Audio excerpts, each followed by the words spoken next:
ਗੁਰੂ ਘਰਾਂ ਦੇ ਵਿੱਚ ਨਿਰਣੂ ਮਹੰਤਾਂ ਨੇ ਕਬਜ਼ਾ ਕੀਤਾ। ਨਿਰਣੂ ਮਹੰਤ ਕੌਣ ਸਨ? इसी स्थान पे कुछ ऐसे कुकर्म भी होए जो कि ਦੱਸਦੇ ਹੋਏ ਜ਼ਬਾਨ ਕੰਬਦੀ ਹੈ। ਤੇ 1917 ਦੇ ਵਿੱਚ ਇਹਨਾਂ ਨੇ ਇੱਥੇ ਨਨਕਾਣਾ ਸਾਹਿਬ ਦੇ ਵਿੱਚ ਲਾਹੌਰ ਤੋਂ ਵੇਸਵਾਵਾਂ ਲਿਆਂਦੀਆਂ ਤੇ ਇੱਥੇ ਉਹਨਾਂ ਦਾ ਨਾਚ ਨਚਾਇਆ। ਅਗਲੇ ਦਿਨ ਸਟੇਸ਼ਨ ਤੇ ਉਹ ਜੋ ਜੱਜ ਸੀ ਸਾਰੀ ਰਾਤ ਸਰੋਵਰ ਦੇ ਕੰਢੇ ਬੈਠ ਕੇ ਰੋਂਦਾ ਰਿਹਾ। ਸਿੱਖ ਕੌਮ ਦੀ ਸਾਰੀ ਕਰੀਮ ਹੈ, ਸਿੱਖ ਕੌਮ ਦੇ ਜੋ ਲੀਡਰ ਸਾਹਿਬਾਨ ਹਨ ਉਹ ਤੁਹਾਡੇ ਕੋਲ ਪਹੁੰਚ ਰਹੇ ਹਨ। ਆਪ ਜੀ ਨੇ ਇੱਕ ਹੀ ਵਾਰੀ ਇਹਨਾਂ ਸਾਰਿਆਂ ਨੂੰ ਮਾਰ ਮੁਕਾਣਾ ਹੈ। ਕਰਤਾਰ ਸਿੰਘ ਚੱਬਰ, ਭਾਈ ਦਲੀਪ ਸਿੰਘ ਔਰ ਲక్ష్మణ ਸਿੰਘ ਧਾਰੋਵਾਲੀ, ਇਹਨਾਂ ਨੇ ਇਹ ਚਾਰ ਜਥੇ ਨੇ ਫੈਸਲਾ ਕੀਤਾ ਕਿ ਅਸੀਂ ਇਸ ਤੋਂ ਪਹਿਲੇ ਹੀ ਇਹਨਾਂ ਪਾਸ ਗੁਰੂ ਘਰ ਦੀ ਆਜ਼ਾਦੀ ਆਜ਼ਾਦ ਕਰਵਾਈਏ। ਦੂਜੇ ਪਾਸੇ ਚੁੱਕੇ ਮਹੰਤ ਤਿਆਰੀ ਵਿੱਚ ਸਨ। ਇਹਨਾਂ ਨੇ ਗੰਡਾਸੇ, ਟੋਕੇ, ਬਰਛੀਆਂ, ਤਲਵਾਰਾਂ, ਇਹੋ ਜਿਹੇ ਸਾਰੇ ਸਮਾਨ ਪਹਿਲੇ ਤੋਂ ਹੀ ਔਰ ਮਿੱਟੀ ਦਾ ਤੇਲ ਤੱਕ ਇਹਨਾਂ ਨੇ ਪਹਿਲੇ ਤੋਂ ਇਹਦਾ ਅਰੇਂਜ ਕਰੀ ਬੈਠੇ ਸਨ। ਅਨੇਕਾਂ ਹੀ ਸਿੰਘਾਂ ਨੂੰ ਗੋਲੀਆਂ ਮਾਰ ਕੇ ਸ਼ਹੀਦ ਕੀਤਾ ਗਿਆ। ਭਾਈ ਲక్ష్మణ ਸਿੰਘ ਜੀ ਨੂੰ ਤਾਬੇ ਬੈਠਿਆਂ ਹੀ ਗੋਲੀ ਲੱਗੀ, ਪਰ ਜ਼ਾਲਮਾਂ ਨੇ, ਵੈਰੀਆਂ ਨੇ ਗੋਲੀਆਂ ਦੀ ਬੁਛਾੜ ਕਰਕੇ ਮਹਾਰਾਜ ਸਰੂਪ ਨੂੰ ਵੀ ਛਲਨੀ ਕੀਤਾ ਔਰ ਭਾਈ ਲక్ష్మణ ਸਿੰਘ ਧਾਰੋਵਾਲੀ ਜੋ ਜ਼ਖਮੀ ਹੋ ਗਏ ਸਨ, ਇਸ ਦੇ ਜੋ ਸਾਥੀ ਸਨ, ਬਹੁਤ ਸਾਰੇ ਸਾਥੀ ਸ਼ਹੀਦ ਹੋ ਗਏ ਸਨ। ਵਾਹਿਗੁਰੂ ਜੀ ਕਾ ਖਾਲਸਾ, ਵਾਹਿਗੁਰੂ ਜੀ ਕੀ ਫਤਿਹ। ਤੁਸੀਂ ਦੇਖ ਰਹੇ ਹੋ ਪੰਜਾਬੀ ਵਿਰਾਸਤ USA ਚੈਨਲ। ਮੈਂ ਹਾਂ ਚਰਨਜੀਤ ਕੌਰ UK ਤੋਂ। ਅੱਜ ਅਸੀਂ ਤੁਹਾਨੂੰ ਦੱਸਾਂਗੇ ਕਿ ਜਿਹੜਾ ਇਤਿਹਾਸਿਕ ਸਾਕਾ ਨਨਕਾਣਾ ਸਾਹਿਬ ਦਾ ਸਾਕਾ ਨਨਕਾਣਾ ਸਾਹਿਬ ਕੱਲ ਧਾਰਨ ਗੁਰੂ ਨਾਨਕ ਆਇਆ ਜਨਮ ਅਸਥਾਨ ਗੁਰੂ ਨਾਨਕ ਸਾਹਿਬ ਮਹਾਰਾਜ ਜੀ ਦਾ, ਜਿੱਥੇ ਧੰਨ ਗੁਰੂ ਨਾਨਕ ਪਾਤਸ਼ਾਹ ਜੀ ਨੇ ਅਵਤਾਰ ਧਾਰਿਆ। ਪਰ ਕੁਝ ਸਮੇਂ ਵਿੱਚ ਉੱਥੇ ਇੱਕ ਗੁਰੂ ਨਾਨਕ ਸਾਹਿਬ ਜੀ ਮਹਾਰਾਜ ਦੇ ਸਮੇਂ ਤੋਂ ਬਾਅਦ ਕੁਝ ਸਮਾਂ ਪਾ ਕੇ ਗੱਲ ਕਰੀਏ 21 ਫਰਵਰੀ 21 ਫਰਵਰੀ ਨਨਕਾਣਾ ਸਾਹਿਬ 1921 ਦੀ। 1921 ਵਿੱਚ ਉੱਥੇ ਕੀ ਵਾਪਰਿਆ ਸੀ, ਕੀ ਹਾਦਸਾ ਹੋਇਆ ਸੀ? ਗੁਰੂ ਘਰਾਂ ਦੇ ਵਿੱਚ ਨਿਰਣੂ ਮਹੰਤਾਂ ਨੇ ਕਬਜ਼ਾ ਕੀਤਾ। ਨਿਰਣੂ ਮਹੰਤ ਕੌਣ ਸਨ? ਉਹ ਕਿਸ ਸੋਚੀ ਦੇ ਨਾਲ ਉੱਥੇ ਕਿਹੜੇ ਕਾਰਨਾਮੇ ਗੁਰੂ ਘਰ ਦੇ ਵਿੱਚ ਉਹਨਾਂ ਨੇ ਕੀਤੇ, ਉਹਦੇ ਨਾਲ ਗੱਲ ਕਰਨ ਵਾਸਤੇ ਅੱਜ ਸਾਡੇ ਕੋਲ ਇਸ ਖਾਸ ਪ੍ਰੋਗਰਾਮ ਦੇ ਵਿੱਚ ਹਾਜ਼ਰ ਹੋਏ ਨੇ ਗੁਰਦੁਆਰਾ ਨਨਕਾਣਾ ਸਾਹਿਬ ਦੇ ਹੈਡ ਗ੍ਰੰਥੀ ਸਾਹਿਬ ਭਾਈ ਦਇਆ ਸਿੰਘ ਜੀ, ਜਿਨ੍ਹਾਂ ਦੇ ਨਾਲ ਅਸੀਂ ਅੱਜ ਇਸ ਸਾਖੇ ਨਨਕਾਣੇ ਸਾਹਿਬ ਦੀ ਗੱਲਬਾਤ ਕਰਾਂਗੇ। ਸਭ ਤੋਂ ਪਹਿਲਾਂ ਆਓ ਅਸੀਂ ਸਾਰੇ ਜਣੇ ਗ੍ਰੰਥੀ ਸਾਹਿਬ ਜੀ ਭਾਈ ਦਇਆ ਸਿੰਘ ਜੀ ਦੇ ਨਾਲ ਫਤਿਹ ਦੀ ਸਾਂਝ ਕਰੀਏ, ਨਿੱਘਾ ਸਵਾਗਤ ਕਰੀਏ। ਉਸ ਤੋਂ ਬਾਅਦ ਆਪਾਂ ਇਹ ਸਾਰੀਆਂ ਗੱਲਾਂ ਬਾਤਾਂ ਕਰਾਂਗੇ ਜੀ। ਭਾਈ ਦਇਆ ਸਿੰਘ ਜੀ, ਵਾਹਿਗੁਰੂ ਜੀ ਕਾ ਖਾਲਸਾ, ਵਾਹਿਗੁਰੂ ਜੀ ਕਾ ਖਾਲਸਾ, ਵਾਹਿਗੁਰੂ ਜੀ ਕੀ ਫਤਿਹ। ਤੁਹਾਡਾ ਬਹੁਤ-ਬਹੁਤ ਸਵਾਗਤ ਕਰਦੇ ਹਾਂ ਪੰਜਾਬੀ ਵਿਰਾਸਤ ਤੇ USA ਚੈਨਲ ਤੇ। ਬਹੁਤ ਜੀ ਆਇਆਂ ਨੂੰ ਜੀ, ਐਂਡ ਧੰਨਵਾਦ ਆਪਣਾ, ਤੁਸੀਂ ਆਪਣਾ ਬੜਾ ਹੀ ਕੀਮਤੀ ਸਮਾਂ ਸਿੱਖ ਸੰਗਤਾਂ ਨੂੰ ਦੇ ਰਹੇ ਹੋ। ਸਾਧ ਸੰਗਤ ਜੀ, ਗੁਰੂ ਨਾਨਕ ਦੀ ਧਰਤੀ ਤੇ ਆਪਾਂ ਇਸ ਵੇਲੇ ਸੰਗਤਾਂ ਨਾਲ ਜੁੜੇ ਹਾਂ। ਸਾਧ ਸੰਗਤ ਜੀ, ਗੁਰੂ ਨਾਨਕ ਪਾਤਸ਼ਾਹ ਜੀ ਨੇ ਇਸ ਪਵਿੱਤਰ ਸਥਾਨ ਤੇ 1469 ਨੂੰ ਅਵਤਾਰ ਧਾਰਿਆ ਸੀ ਔਰ ਇਸ ਜਗਤ ਦੇ ਅੰਧੇਰੇ ਮਿਟਾਉਣ ਵਾਸਤੇ ਗੁਰੂ ਨਾਨਕ ਪਾਤਸ਼ਾਹ ਜੀ ਨੇ ਅਵਤਾਰ ਧਾਰਦੇ ਹੋਏ ਇਸ ਧਰਤੀ ਨੂੰ ਭਾਗ ਲਾਏ ਸਨ। ਸਾਧ ਸੰਗਤ ਜੀ, ਜਿੱਥੇ ਗੁਰੂ ਨਾਨਕ ਪਾਤਸ਼ਾਹ ਜੀ ਦੇ ਪ੍ਰਕਾਸ਼ ਨਾਲ ਜਗਤ ਦੇ ਚਾਨਣਾ ਆਇਆ ਔਰ ਦੁਨੀਆ ਦੇ ਵਿੱਚ ਇੱਕ ਰੋਸ਼ਨੀ ਆਈ, ਧੁੰਦ ਮਿੱਟੀ, ਸੋ ਉੱਥੇ ਇਸੇ ਸਥਾਨ ਤੇ ਕੁਝ ਐਸੇ ਕੁਕਰਮ ਵੀ ਹੋਏ ਜੋ ਕਿ ਦੱਸਦੇ ਹੋਏ ਜ਼ਬਾਨ ਕੰਬਦੀ ਹੈ। ਜ਼ਬਾਨ ਤੋਂ ਇਹੋ ਜਿਹੇ ਅੱਖਰ ਦੱਸਣੇ ਔਖੇ ਹੋ ਜਾਂਦੇ ਹਨ, ਪਰ ਚूंकि ਸਾਡਾ ਇਤਿਹਾਸ ਹੈ, ਸਾਡੇ ਗੁਰੂ ਅਸਥਾਨ ਦੀ ਜੋ ਬੇਅਦਬੀ ਹੋਈ ਸੀਗੀ, ਉਹਨਾਂ ਦਾ ਜ਼ਿਕਰ ਕਰਨਾ ਵੀ ਕੌਮ ਨਾਲ, ਆਪਣੇ ਸਿੱਖ ਪੰਥ ਨਾਲ ਇਹ ਬਹੁਤ ਜ਼ਰੂਰੀ ਹੈ ਜੀ, ਤਾਂ ਜੋ ਇਹ ਜਿਹੇ ਵਾਕਿਆ, ਇਹੋ ਜਿਹੇ ਸਾਕੇ ਦੁਬਾਰਾ ਕਦੇ ਸਿੱਖ ਕੌਮ ਦੇ ਵਿੱਚ ਨਾ ਵਾਪਰਨ। ਸਾਧ ਸੰਗਤ ਜੀ, ਜੀ ਬਿਲਕੁਲ ਜੀ, ਜਿੱਥੇ ਆਪਾਂ ਇਤਿਹਾਸ ਨੂੰ ਯਾਦ ਕਰਨਾ ਹੈ, ਉੱਥੇ ਨਾਲ ਦੀ ਨਾਲ ਇਹਨਾਂ ਸ਼ਹੀਦਾਂ ਮੁਰੀਦਾਂ ਨੂੰ ਵੀ ਯਾਦ ਕੀਤਾ ਜਾਂਦਾ ਕਿ ਜੋ ਕੌਮ ਦੇ ਵਾਸਤੇ ਤੇ ਗੁਰਧਾਮਾਂ ਦੇ ਵਾਸਤੇ, ਗੁਰੂ ਘਰਾਂ ਨੂੰ ਆਜ਼ਾਦ ਕਰਾਉਣ ਵਾਸਤੇ ਇਹੋ ਜਿਹੀਆਂ ਕੰਮ ਕਾਰਜ ਨੇ ਜਿਨ੍ਹਾਂ ਨੂੰ ਰਹਿੰਦੀ ਦੁਨੀਆ ਤੱਕ ਯਾਦ ਕੀਤਾ ਜਾਂਦਾ ਹੈ। ਮੈਂ ਪੁੱਛਾਂਗੀ ਭਾਈ ਦਇਆ ਸਿੰਘ ਜੀ ਨੂੰ, ਇਸ ਇਤਿਹਾਸਕ ਸਾਕਾ ਨਨਕਾਣਾ ਸਾਹਿਬ ਜਿਸ ਨੂੰ ਕਿਹਾ ਜਾਂਦਾ ਹੈ, ਇਸ ਦਾ ਕੀ ਅਰਥ ਹੈ? ਇਸ ਦੇ ਬਾਰੇ ਥੋੜਾ ਚਾਨਣਾ ਪਾਓ ਜੀ। ਸਾਧ ਸੰਗਤ ਜੀ, ਖਾਲਸਾ ਰਾਜ ਦੀ ਸਮਾਪਤੀ ਤੋਂ ਬਾਅਦ ਜੀ, ਚूंकि ਹਿੰਦੁਸਤਾਨ ਦੇ ਉੱਪਰ ਅੰਗਰੇਜ਼ ਪੂਰੀ ਤਰ੍ਹਾਂ ਕਬਜ਼ ਹੋ ਚੁੱਕੇ ਸਨ ਔਰ ਪੰਜਾਬ ਉਹਨਾਂ ਦੀ ਆਖਰੀ ਰਿਆਸਤ ਸੀ, ਆਖਰੀ ਸਟੇਟ ਸੀ, ਜਿਨ੍ਹਾਂ ਉੱਪਰ ਉਹਨਾਂ ਨੇ ਕਬਜ਼ਾ ਕੀਤਾ। ਕਿਉਂਕਿ ਪੰਜਾਬ ਦੇ ਵਿੱਚ ਸਾਡੀ ਗਿਣਤੀ ਬਹੁਤ ਘੱਟ ਹੋਣ ਕਰਕੇ ਵੀ ਮਹਾਰਾਜੇ ਨੇ ਇੱਕ ਲੰਬਾ ਸਮਾਂ ਇਸ ਧਰਤੀ ਤੇ ਰਾਜ ਕੀਤਾ। ਸੋ ਉਹਨਾਂ ਦਾ ਜੋ ਰਾਜ ਦਾ ਕਾਰਨ ਇਹ ਸੀ ਕਿ ਉਹਨਾਂ ਨੇ ਸਿੱਖ ਫਲਸਫੇ ਦੇ ਮੁਤਾਬਕ, ਸਿੱਖ ਮਰਿਆਦਾ ਦੇ ਮੁਤਾਬਕ ਲੋਕਾਂ ਨੂੰ ਫੈਸਿਲਿਟੇਟ ਕੀਤਾ, ਦੂਜੇ ਧਰਮਾਂ ਦਾ ਇਹਤਰਾਮ ਕੀਤਾ, ਦੂਜੇ ਧਰਮਾਂ ਨੂੰ ਉਹਨਾਂ ਦੇ ਮੁਤਾਬਕ ਉਹਨਾਂ ਨੂੰ ਆਜ਼ਾਦੀ ਦਿੱਤੀ। ਜੀ ਸੋ ਇਹੀ ਕਾਰਨ ਸੀ ਕਿ ਨਨਕਾਣਾ ਸਾਹਿਬ ਦੇ ਪਾਕਿਸਤਾਨ ਦੇ ਵਿੱਚ, ਇਸ ਧਰਤੀ ਦੇ ਵਿੱਚ ਜੋ ਸਿੱਖ ਰਾਜ ਸੀਗਾ ਲੰਬਾ ਸਮਾਂ ਚੱਲਿਆ। ਅੰਗਰੇਜ਼ ਐਟ ਲਾਸਟ ਇਹਨਾਂ ਉੱਪਰ ਕਾਬਜ਼ ਹੋ ਗਏ। ਸੋ ਉਹਨਾਂ ਨੇ ਗੁਰੂ ਘਰਾਂ ਦੀ ਜੋ ਰਖਵਾਲੀ ਸੀ, ਗੁਰੂ ਘਰਾਂ ਦੀ ਜੋ ਦੇਖ ਰੇਖ ਸੀ, ਗੁਰੂ ਘਰਾਂ ਦਾ ਜੋ ਕਬਜ਼ਾ ਸੀਗਾ ਉਹ ਮਹੰਤਾਂ ਨੂੰ ਦੇ ਦਿੱਤਾ, ਕਿਉਂਕਿ ਮਹੰਤਾਂ ਨੇ ਅੰਗਰੇਜ਼ਾਂ ਦੀ ਨੇੜਤਾ ਲੈ ਲਈ ਸੀ। ਦੂਜੇ ਪਾਸੇ ਇਹ ਆਪੋ ਆਪਣੇ ਆਪ ਨੂੰ ਗੁਰੂ ਘਰ ਦੇ ਸ਼ਰਧਾਲੂ ਵੀ ਅਖਵਾਉਂਦੇ ਸਨ। ਜੀ ਸਮੇਂ ਦੇ ਨਾਲ ਨਾਲ ਇੱਕ ਮਹੰਤ ਆਇਆ, ਉਹਨੇ ਗੁਰੂ ਘਰ ਤੇ ਕਬਜ਼ਾ ਕਰੀ ਰੱਖਿਆ। ਮੈਂ ਸੰਗਤਾਂ ਨੂੰ ਇਹ ਵੀ ਦੱਸਦਾ ਜਾਵਾਂ ਕਿ ਕਬਜ਼ੇ ਦੇ ਕਾਰਨ ਕੀ ਸੀਗੇ। ਜੀ ਇੱਕ ਤਾਂ ਸਾਡੇ ਗੁਰੂ ਘਰਾਂ ਦੇ ਵਿੱਚ ਦਾ ਨਾਲ ਸਿੱਖਾਂ ਦਾ ਇੱਕ ਪਿਆਰ ਔਰ ਸਿੱਖਾਂ ਦੀ ਇੱਕ ਜੋ ਭੇਟਾ ਹੈ, ਕੁਛ ਉਹ ਵੀ ਕਾਰਨ ਬਣੇ। ਕੁਛ ਇਸ ਗੁਰਦੁਆਰੇ ਦੇ ਨਾਮ ਤੇ 750 ਮਰਬਾ ਜ਼ਮੀਨ ਯਾਨੀ 19,000 ਏਕੜ ਜੋ ਜ਼ਮੀਨ ਸੀਗੀ, ਕੁਛ ਉਹ ਵੀ ਇਹਦੇ ਕਾਰਨ ਬਣੇ। ਸੋ ਮਹੰਤਾਂ ਦੇ ਇਹ ਤੀਸਰੇ ਮਹੰਤ ਸਨ, ਮਹੰਤ ਨਰੈਣੂ। ਇਸ ਤੋਂ ਪਹਿਲੇ 2 ਮਹੰਤ ਇੱਥੇ ਕਬਜ਼ਾ ਕਰੀ ਬੈਠੇ ਸਨ, ਜਿਨ੍ਹਾਂ ਨੂੰ ਟਾਈਮ ਦੇ ਨਾਲ ਨਾਲ ਇਹਨਾਂ ਦੀਆਂ ਮੌਤਾਂ ਹੋਈਆਂ ਔਰ ਬੜੀਆਂ ਭੈੜੀਆਂ ਮੌਤਾਂ ਹੋਈਆਂ। ਮਹੰਤ ਨਰੈਣੂ ਨੇ ਇੱਥੇ ਕਬਜ਼ਾ ਕੀਤਾ ਔਰ ਇੱਥੇ ਉਹ ਕੁਕਰਮ ਕੀਤੇ ਜਿਨ੍ਹਾਂ ਨੂੰ ਦੱਸਦੇ ਹੋਏ ਜ਼ਬਾਨ ਲਰਜ਼ਦੀ ਹੈ, ਜ਼ਬਾਨ ਕੰਬਦੀ ਹੈ। ਮੈਂ ਆਪ ਜੀ ਨਾਲ ਇੱਕ ਦੋ ਇਹਨਾਂ ਦੇ ਜ਼ਰੂਰ ਮੈਂ ਗੱਲਾਂ ਸ਼ੇਅਰ ਕਰਾਂਗਾ ਕਿ 1917 ਦੇ ਵਿੱਚ ਇਹਨਾਂ ਨੇ ਇੱਥੇ ਨਨਕਾਣਾ ਸਾਹਿਬ ਦੇ ਵਿੱਚ ਲਾਹੌਰ ਤੋਂ ਵੇਸਵਾਵਾਂ ਲਿਆਂਦੀਆਂ ਤੇ ਇੱਥੇ ਉਹਨਾਂ ਦਾ ਨਾਚ ਨਚਾਇਆ।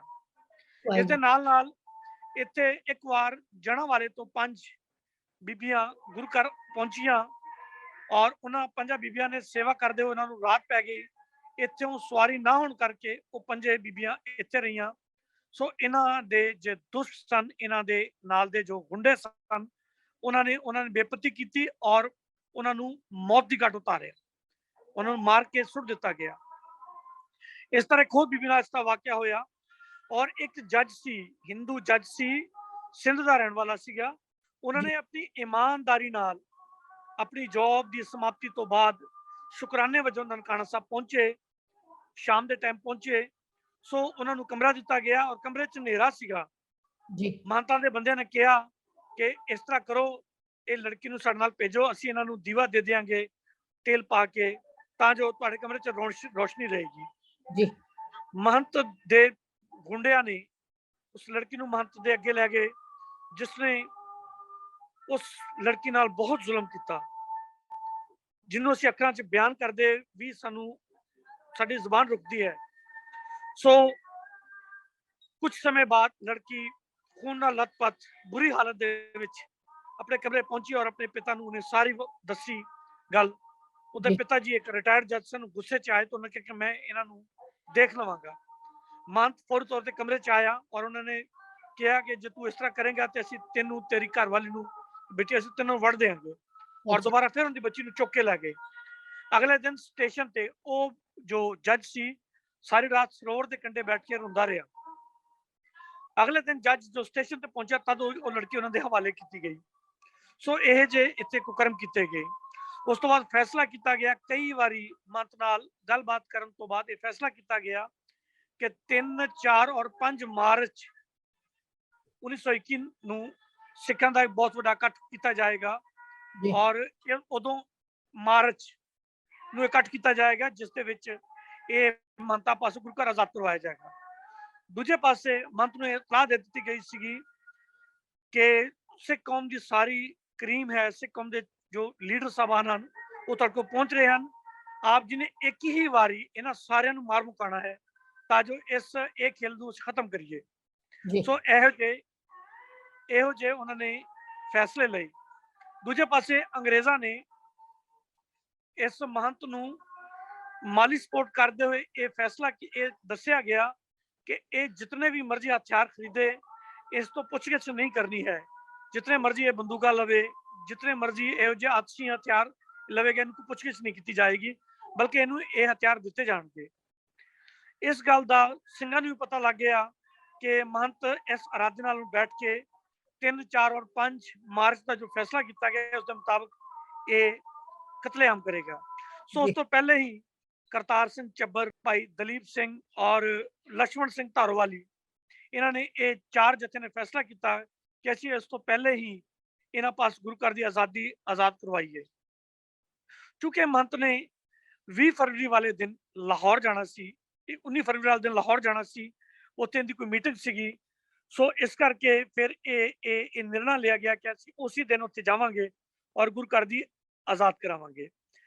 ਔਰ ਦੂਜੇ ਪਾਸੇ ਚੁੱਕੇ ਮਹੰਤ ਤਿਆਰੀ ਵਿੱਚ ਸਨ। ਇਹਨਾਂ ਨੇ ਗੰਡਾਸੇ, ਟੋਕੇ, ਬਰਛੀਆਂ, ਤਲਵਾਰਾਂ, ਇਹੋ ਜਿਹੇ ਸਾਰੇ ਸਮਾਨ ਪਹਿਲੇ ਤੋਂ ਹੀ, ਔਰ ਮਿੱਟੀ ਦਾ ਤੇਲ ਤੱਕ ਇਹਨਾਂ ਨੇ ਪਹਿਲੇ ਤੋਂ ਇਹਦਾ ਅਰੇਂਜ ਕਰੀ ਬੈਠੇ ਸਨ। ਸੋ ਜੀ ਜਦੋਂ ਇਹਨਾਂ ਨੇ ਭਾਈ ਲక్ష్మణ ਸਿੰਘ ਜੀ ਧਾਰੋਵਾਲੀ ਔਰ ਇਹੋ ਜਿਹੇ ਜੋ ਜਥੇ ਸਨ, ਇਹਨਾਂ ਨੇ ਤੇ ਆਉਣਾ ਸੀ। ਸੋ ਉਹਨਾਂ ਇਸ ਦੀ ਇਤਲਾਹ ਮਹੰਤ ਜਦੋਂ ਟ੍ਰੇਨ 'ਚ ਬੈਠ ਕੇ ਲਾਹੌਰ ਵਾਲੇ ਪਾਸੇ ਜਾ ਰਿਹਾ ਸੀ, ਉਦੋਂ ਇਹਨਾਂ ਨੂੰ ਇਤਲਾਹ ਦਿੱਤੀ ਗਈ ਕਿ ਤੂੰ ਲਾਹੌਰ ਜਾ ਰਹੇ हैं, दूसरे पास सिख ये इरादा रखते हैं। ट्रेन तो उतरिया और वापस इत्थे आया। इस गल दी जो इतलाह सीगी ये मास्टर तारा सिंह तक भी पहुंच गई सीगी। सो उन्हें एक चिट्ठी लिख के इन्हां नूं रोकण दा रोकण दी चिट्ठी लिखी और उन्हां दा जो सिंह सीगा वो अपने रात के समय इन्हां नूं लभदा रहा, क्योंकि गुरुद्वारा ननकाना साहब दे लागे लागे पहुंच गए सन। सो उन्हां नूं रोकण दा उन्हें कीता, लेकिन बाकी जथे तां मिल पए। ਭਾਈ ਲక్ష్మణ ਸਿੰਘ ਜੀ ਉਹਨਾਂ ਨੂੰ ਉਸ ਸਮੇਂ ਨਾ ਮਿਲੇ। ਜੀ ਜਦੋਂ ਉਹਨਾਂ ਨਾਲ ਮੁਲਾਕਾਤ ਹੋਈ ਉਦੋਂ ਭਾਈ ਲక్ష్మణ ਸਿੰਘ ਜੀ ਅਰਦਾਸ ਕਰ ਚੁੱਕੇ ਸਨ। ਸੋ ਭਾਈ ਲక్ష్మణ ਸਿੰਘ ਜੀ ਨੇ ਕਿਹਾ ਕਿ ਹੁਣ ਤਾਂ ਆਪਾਂ ਅਰਦਾਸ ਕਰ ਲਈ ਹੈ, ਔਰ ਆਪਾਂ ਜਦੋਂ ਗੁਰੂ ਦਾ ਸਿੱਖ ਅਰਦਾਸ ਕਰਦਾ ਹੈ ਸੋ ਜੀ ਪਿੱਛੇ ਨਹੀਂ ਹਟਦਾ ਹੈ। ਔਰ ਅਸੀਂ ਇਹ ਜੋ ਅਸੀਂ ਇਹ ਗੁਰੂ ਨਾਨਕ ਦੇ ਘਰ ਨਾਲ ਇਹ ਅਰਦਾਸ ਤੇ ਪ੍ਰਣ ਵੀ ਕੀਤਾ ਹੈ ਕਿ ਅਸੀਂ ਸ਼ਾਂਤਮਈ ਤੌਰ ਤੇ ਜਾਵਾਂਗੇ। ਜੀ ਸੋ ਇਹ ਸਾਰੇ ਜੇ ਗੁਰੂ ਦੇ ਲਾਲ ਗੁਰਦੁਆਰਾ ਸਾਹਿਬ ਪਹੁੰਚੇ। ਉਸ ਸਮੇਂ ਗੁਰਦੁਆਰਾ ਸਾਹਿਬ ਦੇ 3 ਗੇਟ ਸਨ ਜੀ ਇੱਥੇ ਮੇਨ ਅਸਥਾਨ ਤੋਂ ਇਲਾਵਾ। ਕਿਉਂਕਿ ਜਿਹੜੀ ਅਰਦਾਸ ਗੁਰਸਿੱਖਾਂ ਨੇ ਕੀਤੀ ਸੀ, ਉਹ ਅਰਦਾਸ ਦੇ ਬੋਲ ਵੀ ਬੜੇ ਨਵੇਕਲੇ ਤੇ ਬੜੇ ਦਿਲ ਛੂਹਣ ਵਾਲੇ ਨੇ। ਉਹ ਸੰਗਤਾਂ ਨੂੰ ਪਤਾ ਲੱਗਣੇ ਚਾਹੀਦੇ ਨੇ ਕਿ ਐਸੇ ਗੁਰਸਿੱਖ ਜਦੋਂ ਅਰਦਾਸ ਕਰਦੇ ਨੇ ਫਿਰ ਆਪਣੀ ਅਰਦਾਸ ਤੋਂ ਮੁੜ ਪਿੱਛੇ ਨਹੀਂ ਹੁੰਦੇ ਨੇ। ਅਰਦਾਸੀ ਕਿ ਗੁਰੂ ਨਾਨਕ ਤੇਰੇ ਦਰ ਦੇ ਕੂਕਰ, ਤੇਰੇ ਦਰਸ਼ਨ ਨੂੰ ਆਏ ਹਾਂ, ਇਰਾਦਾ ਧਾਰਿਆ ਹੈ, ਤੇਰੇ ਦਰਬਾਰ ਅੰਦਰ ਹੋ ਰਹੀਆਂ ਕੁਰੀਤੀਆਂ ਨੂੰ ਆਪਣੇ ਖੂਨ ਨਾਲ ਧੋਣ ਦਾ ਤੂੰ ਬਲ ਬਖਸ਼ੀ ਕਿ ਅਸੀਂ ਆਪਣੇ ਇਰਾਦਿਆਂ ਦੇ ਵਿੱਚ ਸਫਲ ਹੋ ਜਾਈਏ। ਐਸੀ ਅਰਦਾਸ ਲక్ష్మణ ਸਿੰਘ ਧਾਰੀਵਾਲ ਦੇ ਮੂੰਹੋਂ ਨਿਕਲੀ। ਜਦੋਂ ਸਿੱਖ ਕਦੀ ਅਰਦਾਸਾਂ ਸੋਧ ਲੈਂਦੇ ਨੇ ਫਿਰ ਉਹ ਆਪਣੀ ਅਰਦਾਸ ਤੋਂ, ਆਪਣੇ ਕਦਮਾਂ ਤੋਂ ਫਿਰ ਪਿੱਛਾ ਨੂੰ ਹਟ ਕੇ ਨਹੀਂ ਦੇਖਦੇ ਨੇ, ਫਿਰ ਅੱਗੇ ਜੋ ਮਰਜ਼ੀ ਹੋਏ। ਹਾਂਜੀ ਭਾਈ ਸਾਹਿਬ ਜੀ। ਸੋ ਅਰਦਾਸ ਕਰਨ ਤੋਂ ਬਾਅਦ ਭਾਈ ਲక్ష్మణ ਸਿੰਘ ਜੀ, ਚੁੱਕੇ ਉਹਨਾਂ ਦਿਨਾਂ ਦੇ ਪੰਜਾਬ ਦੇ ਵਿੱਚ ਠੰਡ ਹੁੰਦੀ ਹੈ, 20 ਫਰਵਰੀ ਦਾ ਅੰਮ੍ਰਿਤ ਵੇਲਾ ਦਾ ਟਾਈਮ ਸੀ। ਸੋ ਇਹ ਜਿਸ ਗੇਟ ਰਾਹੀਂ ਇਹ ਲੰਗਰ ਵਾਲੇ ਪਾਸੇ ਦੇ ਗੇਟ ਰਾਹੀਂ ਇਹ ਅੰਦਰ ਆਏ ਨੇ। ਮੇਨ ਗੇਟ ਚੇਂਜ ਕਰ ਦਿੱਤੇ ਗਏ ਸਨ, ਲੱਕੜੀ ਦੇ ਥਾਂ ਤੇ ਲੋਹੇ ਦੇ ਗੇਟ ਬਣਵਾਏ ਗਏ ਸਨ ਤਾਂ ਜੋ ਇਹ ਬਾਹਰ ਨਾ ਨਿਕਲ ਸਕਣ ਕਿਸੇ ਵੀ ਪਾਸੋਂ। ਔਰ ਇਸ ਜੋ ਲੰਗਰ ਹਾਲ ਵਾਲੇ ਪਾਸੇ ਗੇਟ ਇੱਧਰ ਦੀ ਇਹ ਸੰਗਤਾਂ ਅੰਦਰ ਆਈਆਂ।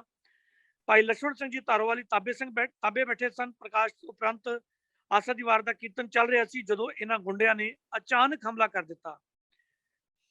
ਇਸ ਅਨੇਕਾਂ ਹੀ ਸਿੰਘਾਂ ਨੂੰ ਗੋਲੀਆਂ ਮਾਰ ਕੇ ਸ਼ਹੀਦ ਕੀਤਾ ਗਿਆ। ਭਾਈ ਲక్ష్మణ ਸਿੰਘ ਜੀ ਨੂੰ ਤਾਬੇ ਬੈਠਿਆਂ ਹੀ ਗੋਲੀ ਲੱਗੀ, ਗੋਲੀਆਂ ਦੀ ਵਿਛਾੜ ਕੀਤੀ ਗਈ। ਜਦੋਂ ਮਹਾਰਾਜ ਸਰੂਪ ਤੇ ਗੋਲੀਆਂ ਲੱਗੀਆਂ ਤਦ ਲక్ష్మణ ਸਿੰਘ ਜੀ ਨੇ ਆਪਣੇ ਹੱਥਾਂ ਨਾਲ, ਖੂਨ ਭਰੇ ਹੱਥਾਂ ਨਾਲ ਮਹਾਰਾਜ ਸਰੂਪ ਉੱਪਰ ਹੱਥ ਰੱਖੇ ਤਾਂ ਜੋ ਮਹਾਰਾਜ ਸਰੂਪ ਤੇ ਗੋਲੀਆਂ ਨਾ ਚੱਲਣ।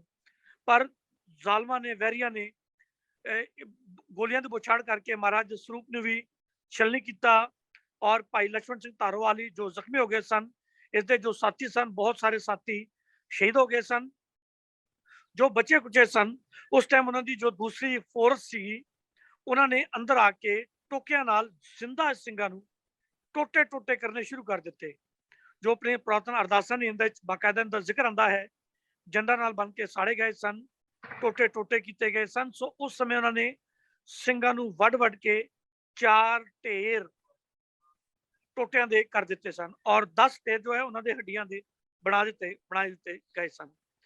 ਇਸ ਜਥੇ ਵਿੱਚ ਭਾਈ ਕੇਹਰ ਸਿੰਘ ਨਾਮੀ ਇੱਕ ਸਿੰਘ ਵੀ ਸੀ, ਜਿਨ੍ਹਾਂ ਦਾ ਇੱਕ ਛੋਟਾ ਜਿਹਾ ਬੱਚਾ ਦਰਬਾਰਾ ਸਿੰਘ ਜੋ ਉਹਨਾਂ ਦੇ ਨਾਲ ਸੀ।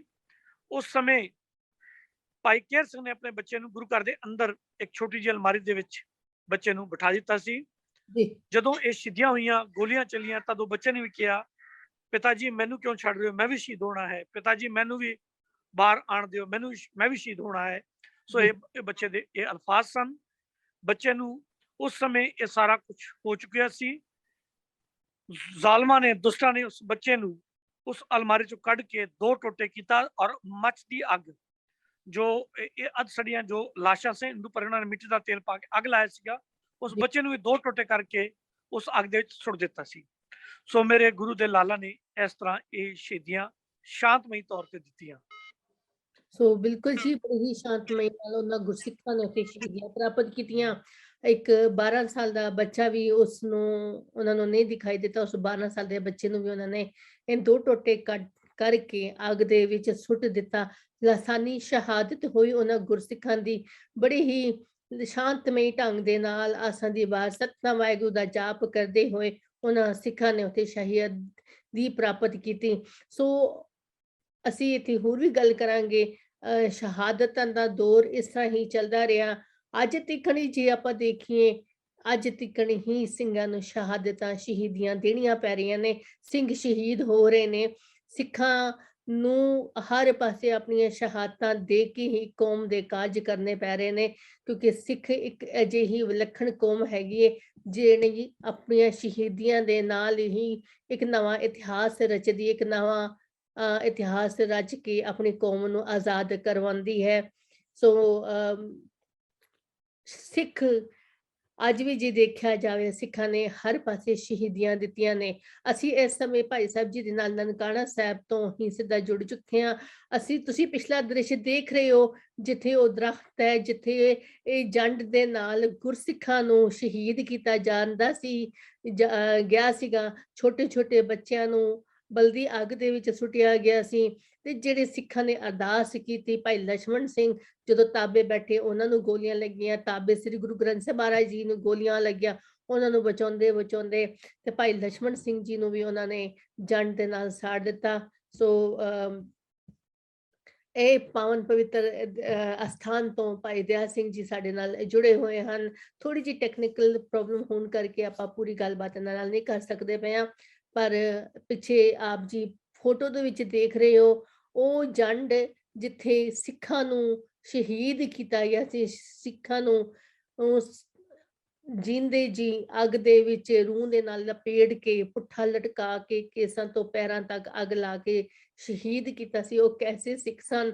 ਉਹ ਸਿੱਖਾਂ ਦੀ ਸੋਚਣੀ ਤੇ ਕਿਰਦਾਰ ਕਿਹੋ ਜਿਹਾ ਸੀ ਜਿਨ੍ਹਾਂ ਨੇ ਨਰੈਣੂ ਮਹੰਤ ਤੋਂ ਨਨਕਾਣਾ ਸਾਹਿਬ ਨੂੰ ਆਜ਼ਾਦ ਕਰਵਾਏ। ਕਿੰਨੀਆਂ ਕੁਰੀਤੀਆਂ ਨਹਿਰੂ ਮਹੰਤ ਨੇ ਕੀਤੀਆਂ, ਪਰ ਉਹਨਾਂ ਸਭ ਨੂੰ ਇੱਕ ਪਾਸੇ ਦੀ ਕਰਕੇ ਉਹਨਾਂ ਨੇ ਉੱਥੇ ਸ਼ਹੀਦੀਆਂ ਦੀ ਆਪਣੀਆਂ ਲਹੂ ਦੇ ਨਾਲ ਉਹਨਾਂ ਕੁਰੀਤੀਆਂ ਨੂੰ ਧੋ ਕੇ ਪਾਵਨ ਅਸਥਾਨ ਨੂੰ ਮੁੜ ਕੇ ਪਵਿੱਤਰ ਕਰਕੇ ਸਤਿਗੁਰੂ ਨਾਨਕ ਦੇ ਚਰਨਾਂ ਦੇ ਵਿੱਚ ਸੌਂਪ ਦਿੱਤਾ। ਮੈਂ ਬੇਨਤੀ ਕਰਾਂਗੀ ਭਾਈ ਸਾਹਿਬ ਜੀ ਨੂੰ, ਤੁਸੀਂ ਆਪਣੇ ਆਪ ਨੂੰ ਅਨਮਿਊਟ ਕਰ ਲਿਓ, ਆਪਣੀ ਆਵਾਜ਼ ਨੂੰ। ਤੇ ਜਿੱਥੇ ਆਪਾਂ ਅੱਜ ਦੇਖਦੇ ਹਾਂ, ਅੱਜ ਦੇ ਸਮੇਂ ਦੇ ਵਿੱਚ ਵੀ ਕੀ ਨਹੀਂ ਲੱਗਦਾ ਸਾਨੂੰ ਕਿ ਗੁਰੂ ਘਰਾਂ ਦੇ ਵਿੱਚ ਨਰੈਣੂ ਮਹੰਤ ਪੈਦਾ ਹੋ ਚੁੱਕੇ ਨੇ। ਅੱਜ ਦੇ ਗੁਰਦੁਆਰੇ ਸਾਹਿਬਾਨ ਵੀ ਕਿਤੇ ਇਹਨਾਂ ਗੁੰਡੇ ਗਰਦਿਆਂ ਦੇ ਨਾਲ ਤਾਂ ਗਰਦਿਸ਼ ਨਹੀਂ ਹੋਏ ਹਨ। ਅੱਜ ਵੀ ਕੀ ਉਸ ਸਮੇਂ ਦੇ 1921 ਦੇ ਵਿੱਚ ਜਿਵੇਂ ਗੁਰਦੁਆਰਿਆਂ ਦੇ ਵਿੱਚ ਨਰੈਣੂ ਮਹੰਤ ਤੇ ਗੁੰਡਿਆਂ ਨੇ ਸਿੱਖਾਂ ਤੇ ਅੰਨ੍ਹੇਵਾਹ ਗੋਲੀਆਂ ਚਲਾਈਆਂ, ਬਰਛਾਂ ਚਲਾਈਆਂ, ਤਲਵਾਰਾਂ ਚਲਾਈਆਂ, ਗੰਡਾਸੇ ਦੇ ਨਾਲ ਤੇ ਅੱਗਾਂ ਦੇ ਵਿੱਚ ਉਹਨਾਂ ਨੂੰ ਸੁੱਟਿਆ। ਕੀ ਸੋਚਣ ਵਾਲੀ ਗੱਲ ਹੈ। ਅੱਜ ਦੇ ਸਮੇਂ 'ਚ ਵੀ ਤਾਂ ਇਹੋ ਜਿਹਾ ਕਿਤੇ ਨਹੀਂ ਹੋ ਰਿਹਾ ਸਾਡੇ ਨਾਲ। ਜੇ ਹੋ ਰਿਹਾ ਹੈ ਤਾਂ ਅੱਜ ਵੀ ਨਰੈਣੂ ਮਹੰਤ ਵਰਗੇ ਗੁਰਦੁਆਰਿਆਂ ਦੇ ਵਿੱਚ ਆਪਣਾ ਸੱਪ ਵਾਂਗੂ ਆਪਣਾ ਆਪਣੇ ਪੰਖ ਆਪਣਾ ਖੋਲ ਕੇ ਬੈਠੇ ਹੋਏ ਨੇ, ਤੇ ਉਹ ਵੀ ਉੱਥੇ ਬੈਠ ਕੇ ਨਾਜਾਇਜ਼ ਗੁਰਸਿੱਖਾਂ ਦੇ ਉੱਤੇ, ਨਿਹੱਥੇ ਗੁਰਸਿੱਖਾਂ ਦੇ ਉੱਤੇ ਅੱਜ ਵੀ ਉਹ ਜਿਹਾ ਅਤਿਆਚਾਰ ਤਾਂ ਕਿਤੇ ਨਹੀਂ ਹੋ ਰਿਹਾ। ਸੋਚਣ ਵਾਲੀ ਗੱਲ ਹੈ। ਸਤਸੰਗ ਜੀ ਤੁਸੀਂ ਸੋਚਿਓ, ਗੌਰ ਕਰਿਓ ਕਿ ਅੱਜ ਵੀ ਉਹੋ ਜਿਹਾ ਤਾਂ ਨਹੀਂ ਹੋ ਰਿਹਾ ਕਿਤੇ ਸਾਡੇ ਨਾਲ। ਅੱਜ ਦੇ ਵੀ ਗੁਰਦੁਆਰਿਆਂ ਦਾ ਪ੍ਰਬੰਧ ਗੁਰਸਿੱਖਾਂ ਦੇ ਹੱਥ ਵਿੱਚ ਹੈ ਜਾਂ ਗੈਰ ਗੁਰਸਿੱਖਾਂ ਦੇ ਹੱਥ ਵਿੱਚ, ਜਿਹੜੇ ਕੋਡੀ ਕੋਡੀ ਤੋਂ ਵਿਕੀ ਤਾਂ ਨਹੀਂ ਹੋਏ ਨੇ। ਬੜੀ ਸੋਚੀ ਸਮਝੀ ਚਾਲ ਉਸ ਸਮੇਂ ਵੀ ਅੰਗਰੇਜ਼ ਸਰਕਾਰ ਨੇ ਖੇਡੀ ਸੀ, ਤੇ ਅੱਜ ਦੇ ਸਮੇਂ 'ਚ ਜਿਹੜੀਆਂ ਸਰਕਾਰਾਂ ਨੇ, ਕਿਤੇ ਉਹ ਵੀ ਅੱਜ ਵੀ ਸਾਡੇ ਨਾਲ ਇਹੋ ਹੀ ਪੱਤਾ ਤਾਂ ਉਹੀ ਦਾਅ ਤਾਂ ਨਹੀਂ ਚਲਾ ਰਹੇ ਨੇ। ਕਿਤੇ ਦਾਅ ਤੇ ਪੱਤੀਆਂ ਦੇ ਵਿੱਚ ਅਸੀਂ ਆਪਣੀ ਧੀਆਂ ਭੈਣਾਂ ਦੀ ਬੇਪਤੀ ਤਾਂ ਨਹੀਂ ਕਰ ਰਹੇ। ਕਿਤੇ ਅੱਜ ਵੀ ਗੁਰਦੁਆਰਿਆਂ ਦੇ ਵਿੱਚ ਸਿੱਖ ਸੰਗਤਾਂ ਨਾਲ ਧੱਕਾਧਾਹੀ ਤਾਂ ਨਹੀਂ ਹੋ ਰਹੀ ਹੈ। ਇਹਨਾਂ ਬਾਰੇ ਸਾਨੂੰ ਗੌਰ ਕਰਨਾ ਪਏਗਾ। ਸੋ ਸੋਚਣਾ ਪਏਗਾ ਕਿ ਕੀ ਅੱਜ ਵੀ ਉਹ ਹੋ ਰਿਹਾ ਹੈ? ਜੇ ਹੋ ਰਿਹਾ ਹੈ ਤਾਂ ਅੱਜ ਵੀ ਲਛਮਣ ਸਿੰਘ ਧਾਰੀਵਾਲ, ਕਰਤਾਰ ਸਿੰਘ ਸਰਾਭਾ ਤੇ ਦਰਬਾਰਾ ਸਿੰਘ ਵਰਗੇ ਤੇ ਉਹ ਛੋਟੇ ਬੱਚੇ ਵਰਗੇ ਅੱਜ ਵੀ ਗੁਰਸਿੱਖਾਂ ਨੂੰ ਫਿਰ ਉੱਠਣਾ ਪਏਗਾ ਤੇ ਇਹਨਾਂ ਗੁਰਦੁਆਰਿਆਂ ਨੂੰ ਉਹਨਾਂ ਨਿਰਣੂ ਮਹੰਤਾਂ ਦੇ ਥਰੂ ਆਜ਼ਾਦ ਕਰਵਾਉਣਾ ਪਏਗਾ। ਹੈਲੋ, ਹਾਂਜੀ, ਹਾਂਜੀ ਜੀ। ਆਵਾਜ਼ ਆ ਰਹੀ ਜੀ ਹੁਣ? ਜੀ ਬਿਲਕੁਲ ਆ ਰਹੀ ਹੈ ਤੁਹਾਡੀ ਆਵਾਜ਼। ਬਸ ਮੈਂ ਹੁਣ ਨਨਕਾਣਾ ਸਾਹਿਬ ਦੀ ਪਾਵਨ ਪਵਿੱਤਰ ਧਰਤੀ ਤੋਂ ਬੇਨਤੀ ਕਰਾਂਗਾ, ਤੁਸੀਂ ਬਹੁਤ ਵਿਸਤਾਰ ਨਾਲ ਅੱਜ ਦੇ ਜੋ ਹਾਲਾਤ ਨੇ ਉਹਦੇ ਬਾਰੇ ਤੁਸੀਂ ਬੜੇ ਵਿਸਤਾਰ ਨਾਲ ਸੰਗਤਾਂ ਨੂੰ ਪ੍ਰੇਰਨਾ ਦਿੱਤੀ ਹੈ ਕਿ ਅੱਜ ਸਾਡੇ ਚ ਫੇਰ ਤਾਂ ਨਹੀਂ ਕੋਈ ਮਹੰਤ ਨਰੈਣੂ ਹੈ ਜਿੰਦੇ ਵਾਸਤੇ ਦੁਬਾਰਾ ਲక్ష్మణ ਸਿੰਘ ਨੂੰ ਆਉਣਾ ਪਏਗਾ। ਸੋ ਮੈਂ ਇਹੀ ਬੇਨਤੀ ਕਰਾਂਗਾ ਕਿ ਪਾਕਿਸਤਾਨ ਦੇ ਜੋ ਵਿਛੜੇ ਅਸਥਾਨ ਹਨ, ਜਿੱਥੇ ਆਪਾਂ ਅਰਦਾਸ ਕਰਦੇ ਹਾਂ, ਸ੍ਰੀ ਨਨਕਾਣਾ ਸਾਹਿਬ ਤੇ ਹੋਰ ਗੁਰਦੁਆਰਿਆਂ ਗੁਰਧਾਮ ਜਿਨ੍ਹਾਂ ਤੋਂ ਪੰਥ ਨੂੰ ਵਿਛੋੜਿਆ ਗਿਆ, ਤਿਨਾਂ ਦੇ ਖੁੱਲੇ ਦਰਸ਼ਨ ਦੀਦਾਰੇ ਤੇ ਸੇਵਾ ਸੰਭਾਲ ਦਾ ਦਾਨ ਖਾਲਸਾ ਪੰਥ ਨੂੰ ਬਖਸ਼ੋ।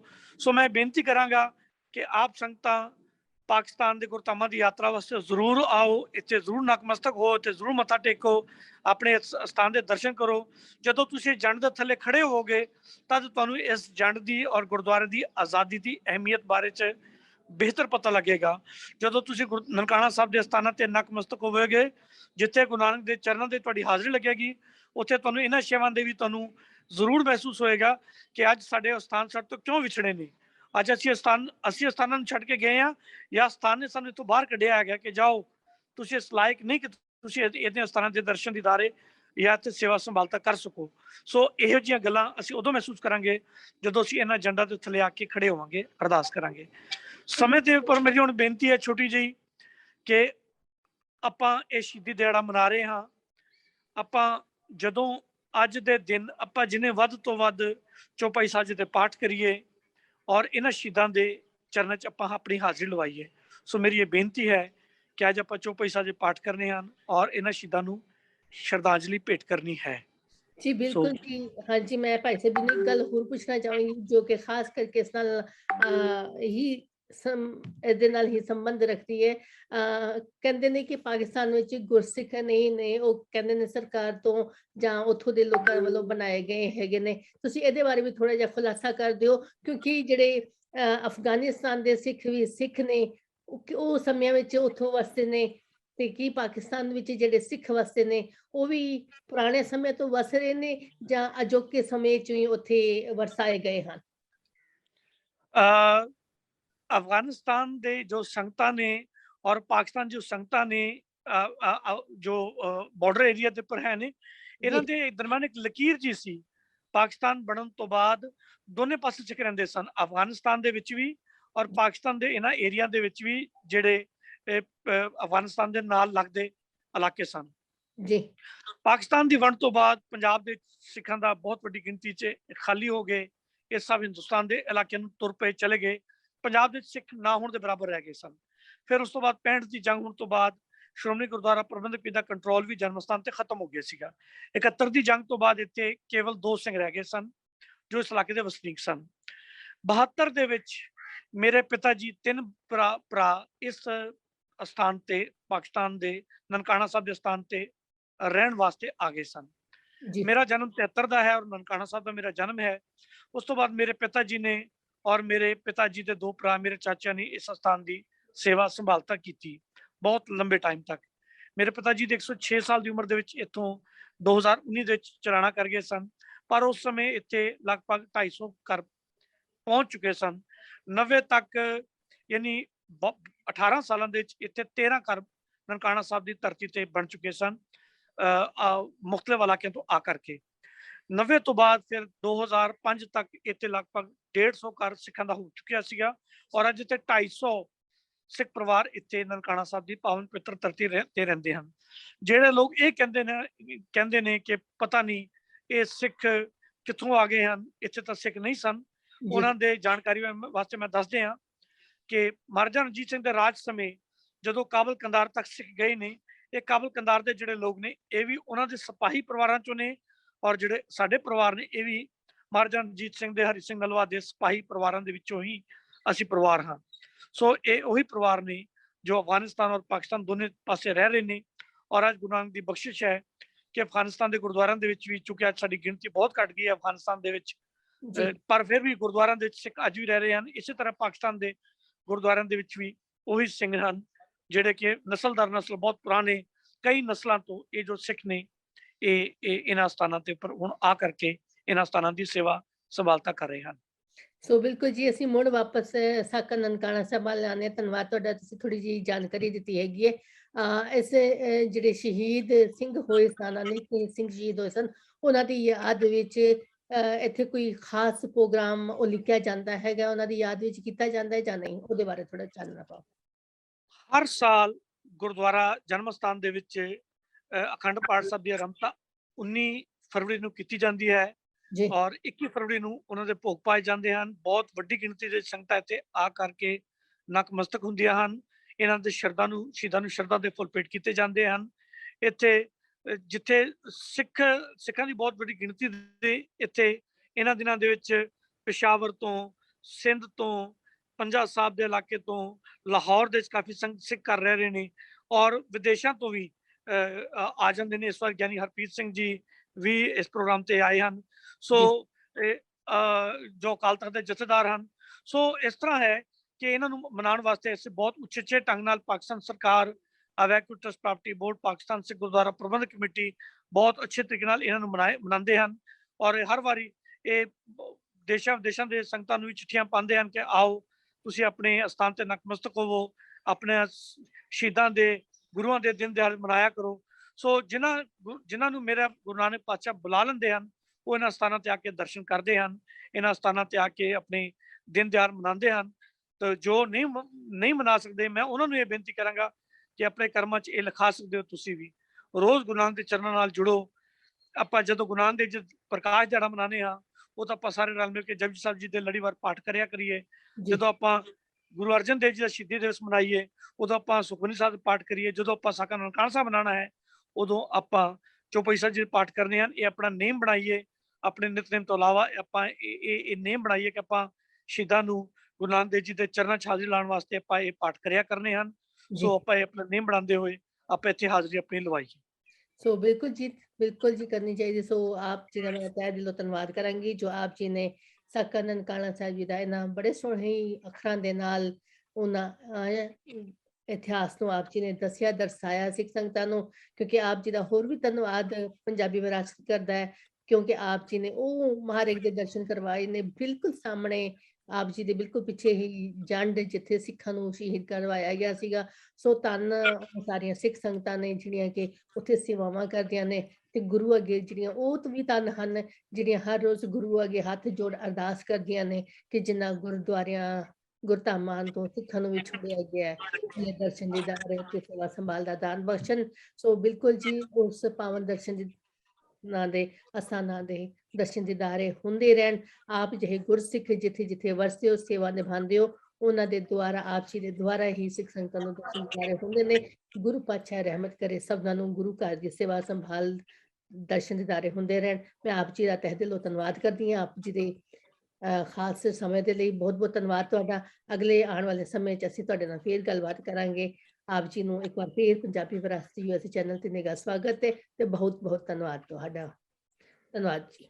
ਸੋ ਵਾਹਿਗੁਰੂ ਜੀ ਕਾ ਖਾਲਸਾ, ਵਾਹਿਗੁਰੂ ਜੀ ਕੀ ਫਤਿਹ ਜੀ। ਸੋ ਗੁਰੂ ਪਿਆਰਿਓ, ਸਾਧ ਸੰਗਤ ਜੀਓ, ਤੁਸੀਂ ਵੀ ਇਸ ਪ੍ਰੋਗਰਾਮ ਜ਼ਰੂਰ ਦੇਖਣਾ ਤੇ ਜਿੱਥੇ ਵੀ ਤੁਸੀਂ ਵਸਦੇ ਹੋ ਮਨ ਕਰਕੇ ਉਹਨਾਂ ਸਿੰਘਾਂ ਸ਼ਹੀਦਾਂ ਦੇ ਨਾਲ ਜੁੜਨਾ ਕਰਨਾ। ਦੇਖੋ ਜੀ, ਬਿਲਕੁਲ ਤੁਹਾਨੂੰ ਜੰਡ ਦੇ ਕੋਲ ਆਪਾਂ ਲੈ ਕੇ ਆਏ ਆ। ਇਹ ਜੰਡ ਸੀ ਜਿੱਥੇ ਲਛਮਣ ਸਿੰਘ ਜੀ ਨੂੰ ਤੇ ਕਰਤਾਰ ਸਿੰਘ ਜੀ ਨੂੰ, ਦਰਬਾਰਾ ਸਿੰਘ ਜੀ ਨੂੰ ਇੱਥੇ ਇਹਨਾਂ ਨੂੰ ਜੰਡ ਦੇ ਨਾਲ ਟੋਟੇ ਟੋਟੇ ਕਰਕੇ ਸ਼ਹੀਦ ਕੀਤਾ ਗਿਆ ਸੀ। ਇਹ ਉਹ ਜੰਡ ਹੈ ਜਦੋਂ ਇਹਨੂੰ ਦੇਖਾਂਗੇ, ਇਹਨੂੰ ਮਹਿਸੂਸ ਕਰਾਂਗੇ ਤਾਂ ਵਾਕਈ ਕਿ ਸਾਡੀ ਹਾਜ਼ਰੀ ਵੀ ਉੱਥੇ ਲੱਗ ਜਾਏਗੀ, ਜਿੱਥੇ ਛੋਟੇ ਜਿਹੇ 12 ਸਾਲ ਦੇ ਬੱਚੇ ਨੂੰ ਵੀ ਸੀ, ਉਹ 2 ਟੋਟੇ ਕਰਕੇ ਸ਼ਹੀਦ ਕੀਤਾ ਗਿਆ ਸੀ। ਇਹ ਉਹ ਪਾਵਨ ਅਸਥਾਨ ਹੈ। ਉਹਨਾਂ ਸਾਰੇ ਸ਼ਹੀਦਾਂ ਨੂੰ ਕੋਟਾਨ-ਕੋਟਾਨ ਪ੍ਰਣਾਮ ਕਰਦੇ ਹਾਂ। ਆਓ ਇੱਥੇ ਹੀ ਫਤਿਹ ਬੁਲਾਉਂਦੇ ਹਾਂ। ਅਗਲੀ ਵਾਰੀ ਫਿਰ ਆਪ ਜੀ ਦੇ ਦਰਸ਼ਨ ਦੀਦਾਰੇ ਕਰਾਂਗੇ। ਅੱਜ ਦਾ ਇਹ ਪ੍ਰੋਗਰਾਮ ਖਾਸ ਸਾਕਾ ਨਨਕਾਣਾ ਸਾਹਿਬ ਦਾ, ਗੁਰੂ ਘਰ ਦੇ ਦਰਸ਼ਨ ਦੀਦਾਰੇ ਕਰੋ। ਤੇ ਰੱਬ ਕੋਲੋਂ ਇਹ ਅਰਦਾਸ ਕਰੀਏ ਕਿ ਖੁੱਲੇ ਦਰਸ਼ਨ ਦੀਦਾਰੇ ਹੋ ਜਾਣ ਤੇ ਪੰਥ ਆਪਣੇ ਗੁਰੂ ਧਾਮਾਂ ਦੀ ਸੇਵਾ ਸੰਭਾਲ ਕਰੇ। ਧੰਨਵਾਦ ਭਾਈ ਸਾਹਿਬ ਭਾਈ ਦਇਆਲ ਸਿੰਘ ਜੀ ਦਾ, ਹੈੱਡ ਗ੍ਰੰਥੀ ਨਨਕਾਣਾ ਸਾਹਿਬ ਜੀ। ਆਓ ਇੱਥੇ ਹੀ ਫਤਿਹ ਦੀ ਸਾਂਝ ਕਰਦੇ ਹਾਂ ਜੀ। ਵਾਹਿਗੁਰੂ ਜੀ ਕਾ ਖਾਲਸਾ, ਵਾਹਿਗੁਰੂ ਜੀ ਕੀ ਵਾਹਿਗੁਰੂ ਜੀ ਕੀ ਫਤਿਹ।